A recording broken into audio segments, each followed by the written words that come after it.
గౌరవనీయులైన నెల్లూరు జిల్లా ఎస్పీ గారి యొక్క ఆదేశాల మేరకు ముత్తుకూరు మండలంలోని ఓట్లబల్జిపాలెం గ్రామంలో కార్డన్ సెర్చ్ నిర్వహించడం జరిగింది. ఇందులో సబ్ డివిజన్ పోలీస్ ఆఫీసర్లు అందరూ కూడా పార్టిసిపేట్ చేశారు. ఇక్కడ ఉన్న అన్ని ఇళ్ళు నిశితంగా పరిశీలించడం జరిగింది. అంతేకాకుండా ఏ వాహనాలకైతే సరైన పత్రాలు లేవో వాటిని సీజ్ చేయడం జరిగింది.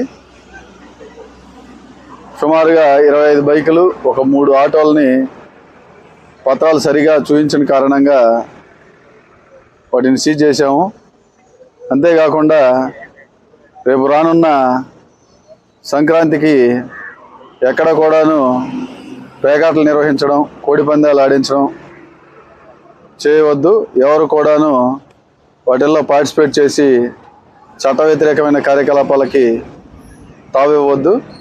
అలా చేసినట్లయితే వారిపైన చట్టపరమైన చర్యలు తీసుకోబడతాయి. Thank you.